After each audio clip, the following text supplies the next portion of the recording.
इसमें हम आपको ये संधि के विषय में बताते हैं और ये आज थोड़ा इसमें संधि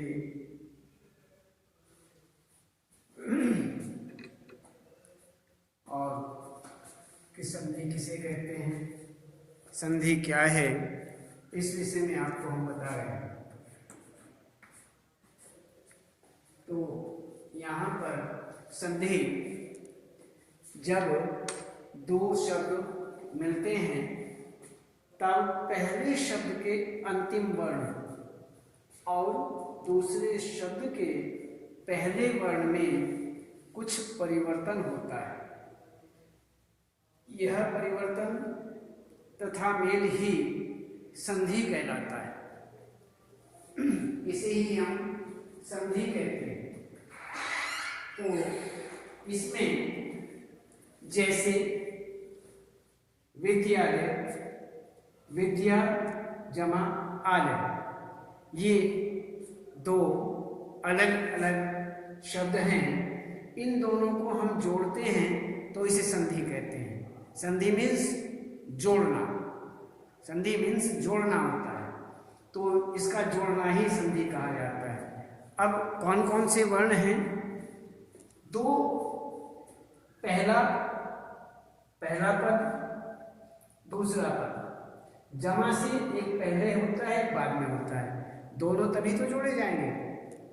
तो इसको विद्या जमा आलय, इन दोनों को हम जोड़ेंगे तो संधि हो जाएगा, इसे हम संधि कहते हैं। अब पहले वर्ण देखो ये लिखा हुआ है, जब दो शब्द कौन कौन से, विद्या और आलय, जब दो शब्द मिलते हैं, आपस में मिलते हैं, यही संधि होती है। जब दो आपस में मिलते हैं तब कैसे मिलते हैं, ये यहाँ पर बताया गया है। तब पहले शब्द के अंतिम वर्ण, पहला शब्द ये है, इसका अंतिम वर्ण ये है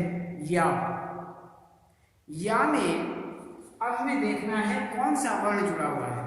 या ये अंतिम वर्ण नहीं है। आपको हमने वर्ण विचार में बताया था कि जो व्यंजन है वह स्वर की सहायता से बोले जाते हैं।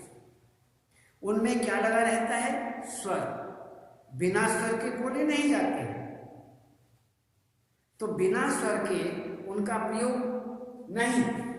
जैसे ये हमारे पास व्यंजन है, हमने ये भी बताया था कि हर व्यंजन जो है वो हलंत लिए हुए होता है। क्यों? इसमें स्वर होता ही नहीं। जब इसमें स्वर नहीं होता तो फिर इसके नीचे हलंत होता है। हलंत का अर्थ क्या हुआ? कि इसमें स्वर नहीं है। और यदि इसमें स्वर आ जाए, यदि हम इसमें स्वर लिख दें तो इसका रूप बदल करके क्या हो जाएगा? ये बन जाएगा। ये क्या बन जाएगा? कि इसका हलंत हट जाएगा। जब इसका हलंत हट गया तो यही मान लीजिए कि इसमें ए जोड़ दिया गया। ए मीन्स स्वर, इसमें स्वर जुड़ गया और बस यही तो हम देख रहे हैं। यहां तो हमने ए जोड़ा है। यदि इसमें हम आ जोड़ दें, यदि या आ बराबर आ या बराबर ये में आ जोड़ देंगे तो या बन जाएगा। ये आ बन गया, आ हो गया। इसमें यदि हम आ की जगह ई जोड़ दें तो ये बन जाएगा, ऊ जोड़ दें यू बन जाएगा। तो जैसा हम जोड़ेंगे अंतिम वर्ण, लेकिन यहां अंतिम वर्ण क्या है? आ। ये अंतिम वर्ण, क्योंकि ये शब्द है ना, ये या लिखा हुआ है। अंतिम, पहले पद का अंतिम वर्ण या, और इसमें भी कौन सा वर्ण है अंतिम? आ। क्यों? ये में आ जोड़ करके या बना हुआ है, इसलिए अंतिम वर्ण हुआ आ, इसलिए आ जोड़ा जाता है, आ देखा जाता है। इसी तरह से आले में, अब देखिए पहले शब्द के अंतिम वर्ण, पहला शब्द ये हुआ विद्या, इसका अंतिम वर्ण आ हुआ, ये हुआ। और दूसरे शब्द के पहले वर्ण में दूसरा शब्द ये हुआ आगे, इसके पहले वर्ण में पहला वर्ण कौन सा है? आ। इसमें कोई परिवर्तन या अलग से देखना कुछ नहीं है, आ ही है और आ ही आएगा, इसमें कोई परिवर्तन नहीं होता है। ये जो का तो स्वर है, जो का तो रहता है, इसलिए ये जो का तो जोड़ दिया गया। इसका आ और इसका आ मिलकर के दोनों आ बन जाता है, मिलकर के दोनों आ बनते हैं, इसीलिए यहां पर ये बताया गया। तो हम यही देखते हैं कि जब दो शब्द मिलते हैं तब पहले शब्द के अंतिम वर्ण और दूसरे शब्द के पहले वर्ण में कुछ परिवर्तन होता है, बदलाव आ जाता है। बदलाव तो आएगा ही, जब आपस में जोड़े जाएंगे, जब दो वर्ण जोड़े जाएंगे तो परिवर्तित तो होंगे ही, परिवर्तन तो आएगा ही, उनमें बदलाव तो आएगा ही, विकार तो पैदा होगा ही। जब उनमें विकार आएगा तो वह विकार कौन सा है? आ और आ और आ मिलकर के आ बन गया। अब हमें देखना है हमारे पास में कौन सा शब्द है? वी, दे, हलंत और ये भी यहां पर हलंत ही है। क्यों? आ हमने निकाल दिया, इसलिए आ जमा आ बराबर आ बनता है, तो इसमें आ गया, जमा जब इसका हमने आले का आ निकाल दिया, आ ले लिया यहां पर, तो यहां क्या बच गया? ले और ये हमारे सामने बचा। अब इन्हें हमें जोड़ना है, विद्या, विद्य, विद्य, विद्य में आ जोड़ेंगे, ये में आ जोड़ेंगे, हमने अभी बताया था, ये में आ जोड़ेंगे या बन जाएगा, तो विद्या बन गया। वी, दे और ये हलंत है, जब इसमें आ जोड़ेंगे तो हलंत हट जाएगा, तो ये बन गया विद्या। और आगे है ले और ये ले, और यहां ले जोड़ देंगे, तो ये हमारा बन गया विद्यालय, ये हमारा विद्यालय बन गया। इस तरह से संधि बनती है और यही यहां पर बताया गया है।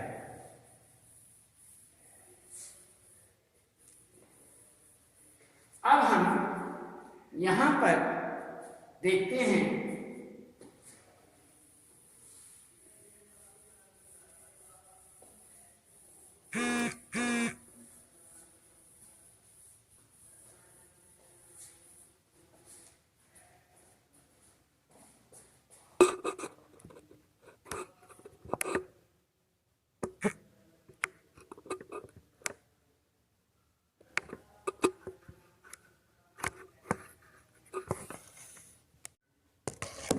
इसमें हम आपको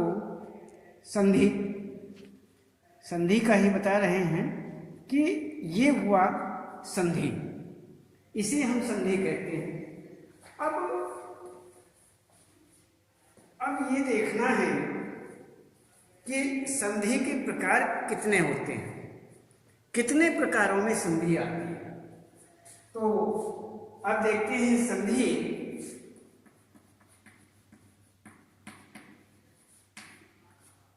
संधि जो है वो 3 प्रकार की होती है।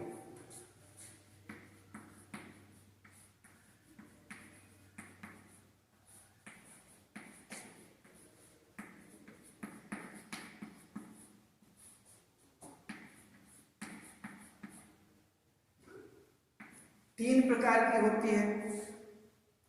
कौन कौन सी? स्वर संधि, दूसरी होती है व्यंजन संधि,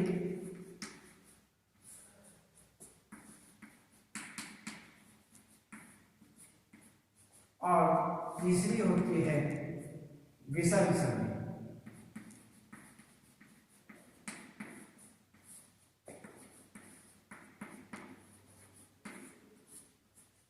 ये हमारी तीन प्रकार की संधि मानी जाती है। अब हमें तीनों प्रकार अलग अलग से देखने हैं। अब ये तीनों प्रकार हुए, तो इसमें तीन प्रकार, संधि के तीन प्रकार माने जाते हैं। एक सबसे पहला है स्वर संधि, दूसरा है व्यंजन संधि, तीसरा है विसर्ग संधि। अब इन तीनों संधियों के बीच में अब सबसे पहले हम देखते हैं स्वर संधि। स्वर संधि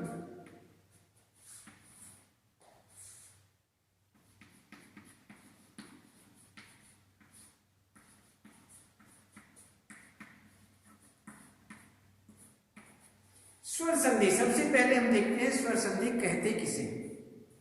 स्वर के साथ स्वर का मेल होने से।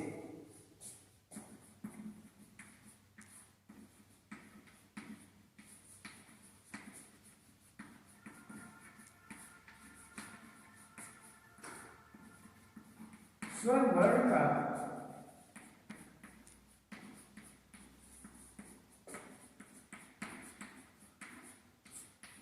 होने से जो परिवर्तन होता है,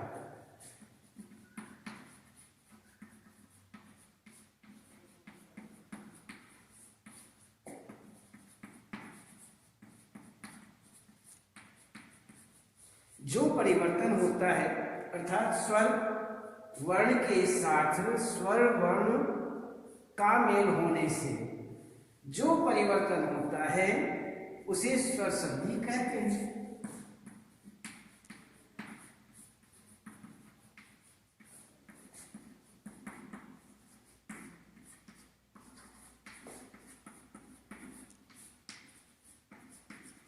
उसे स्वर संधि कहते हैं। तो ये हुआ हमारा स्वर संधि। अब जैसे ए हमारा स्वर है और इसमें ए का ही मेल हो जाए और पद का क्या है, क्या परिवर्तन आता है, आ, तो ये स्वर संधि हुई। ए आ। यदि ए आ का मेल हो, ए आ बराबर फिर भी आ ही बनता है, और यदि आ जमा आ फिर भी आ ही बनता है। इसी तरह से यदि ए ये तो आपको बता दिया, इसमें ई इसी प्रकार से ई जमा ई बराबर ई जमा ई बराबर ई जमा ई बराबर ई। ये सब के सब रूप परिवर्तन इसी प्रकार से होते हैं, इसलिए हमें इन बातों का विशेष रूप से ध्यान रखना चाहिए। ये हुआ हमारा संधि। अब हम देखते हैं कि स्वर संधि के, अब ये तो हो गया हमारा स्वर संधि। स्वर वर्ण के साथ स्वर वर्ण का यदि मेल हो जाए तो उसमें जो परिवर्तन होता है उसे ही हम स्वर संधि कहते हैं। अब देखना है कि स्वर संधि की परिभाषा तो ये हुई, पर स्वर संधि के भेद कितने होते हैं। अब इस विषय में हम बात करते हैं कि भेद कितने हुए। अब हम इस बात को देख करके कहते हैं कि संधि के स्वर संधि जो है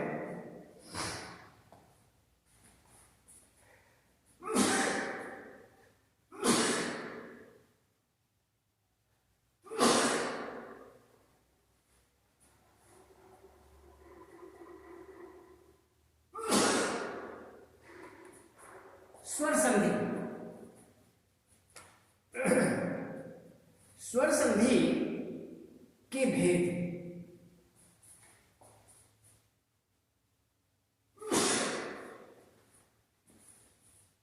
स्वर संधि के भेदों के अंतर्गत देखते हैं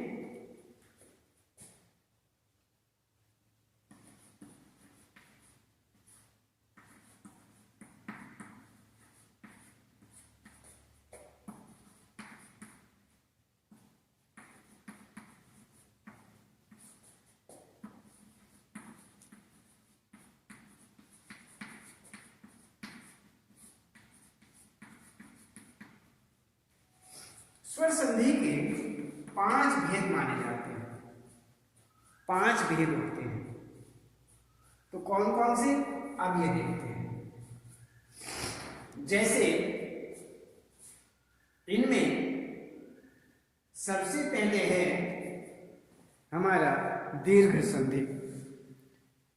सबसे पहले दीर्घ संधि।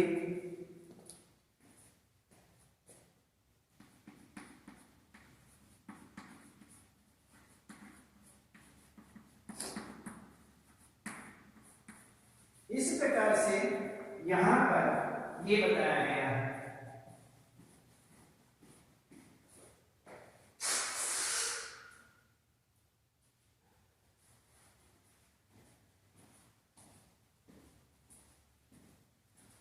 तो ये हुआ सबसे पहला हमारा दीर्घ संधि। दीर्घ संधि के बाद में हमारा दूसरा भेद जो है, इसके अंतर्गत गुण संधि। दूसरा होता है गुण संधि।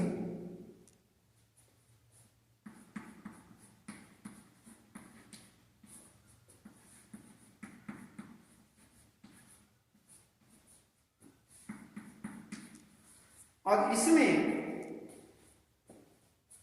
दीर्घ संधि, गुण संधि, वृद्धि संधि।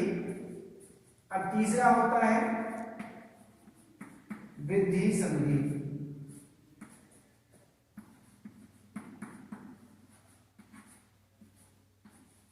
वृद्धि संधि और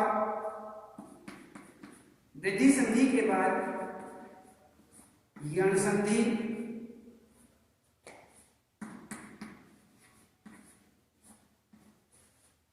फिर होता है अयादी संधि,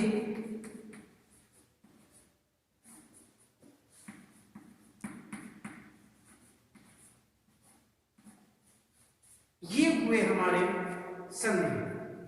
संधि, स्वर संधि के 5 भेद होते हैं। दीर्घ संधि, गुण संधि, वृद्धि संधि, यण संधि, अयादी संधि। तो ये हुए 5 गुण। तो इसमें हम देखते हैं कि सबसे पहले इसमें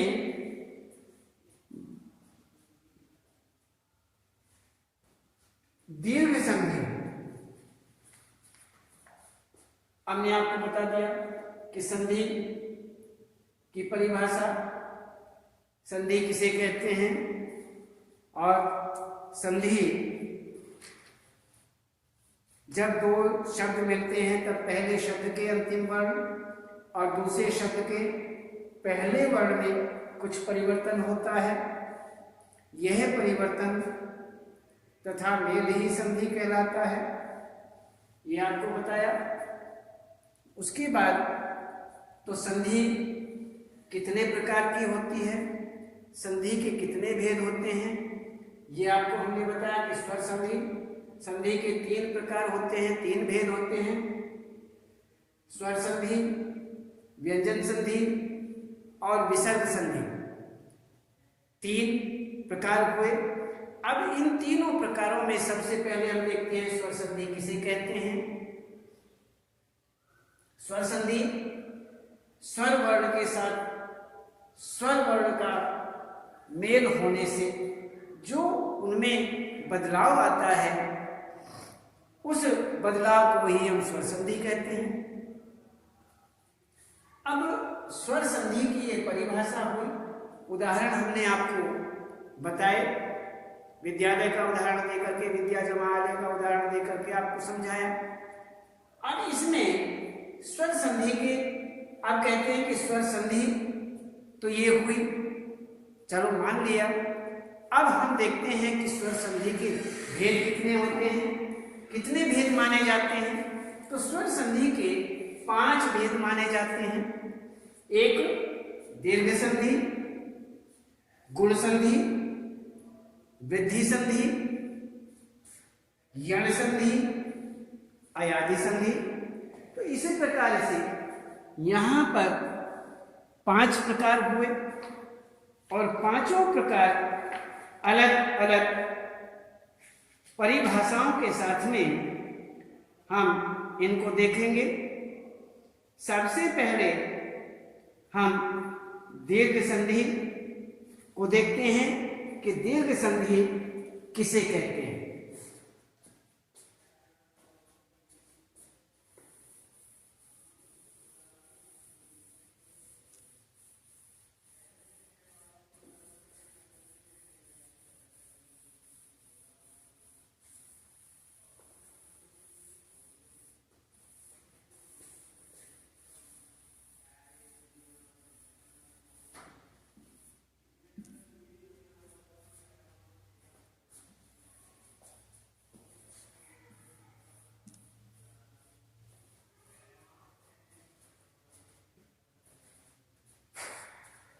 स्वर संधि के हमने आपको भेद बताए। स्वर संधि के कितने भेद माने जाते हैं? 5 भेद माने जाते हैं। एक दीर्घ संधि, दूसरा गुण संधि, तीसरा वृद्धि संधि, चौथा यण संधि, 5वां अयादि संधि। दीर्घ संधि, गुण संधि, वृद्धि संधि, यण संधि और फिर आता है अयादि संधि। तो 5 प्रकार हुए स्वर संधि के। अब इनमें सबसे पहला जो है वो दीर्घ संधि है।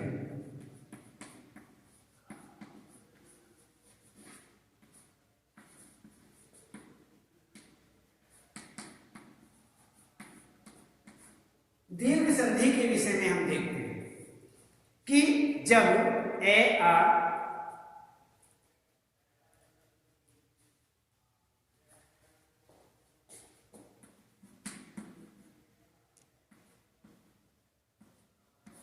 जब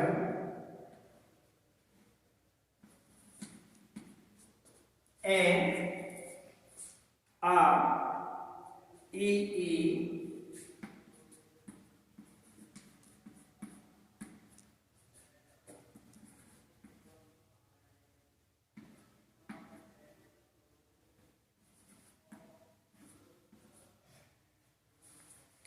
ए आ ई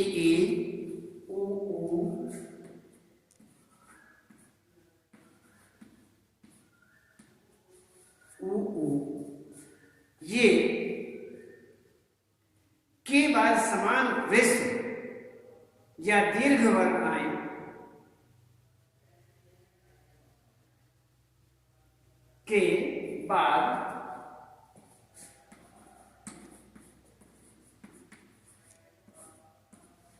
के बाद समान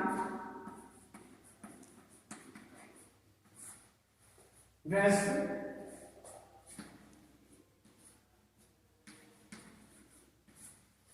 के बाद समान ह्रस्व या दीर्घ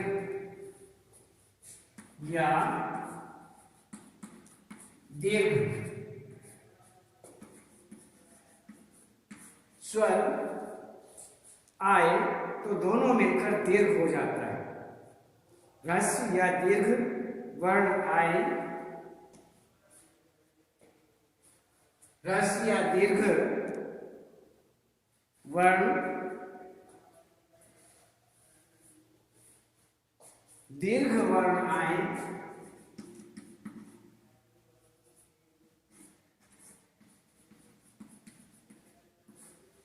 दीर्घ वर्ण आए तो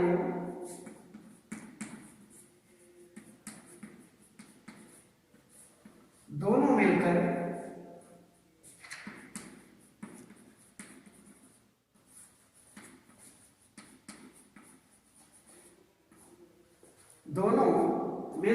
दीर्घ हो जाता है।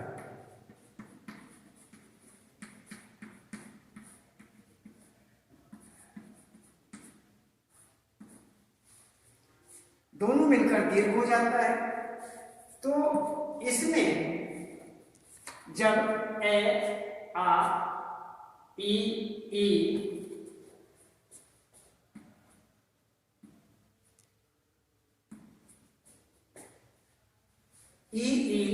ऊ के बाद समान ह्रस्व या दीर्घ छोटा आए या बड़ा आए, वर्ण आए तो दोनों मिलकर दीर्घ हो जाते हैं। छोटा आए या बड़ा आए, होगा बड़ा ही, दीर्घ हो जाएगा, बड़ा हो जाएगा, दुगना हो जाएगा, बड़ा हो जाएगा।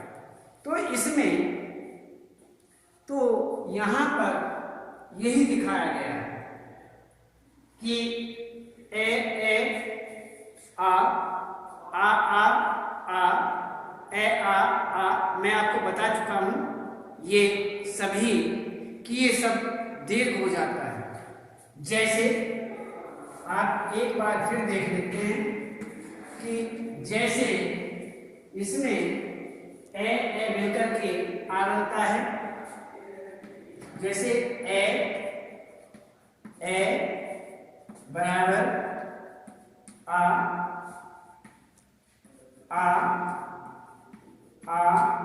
बराबर आ, और अन्य ए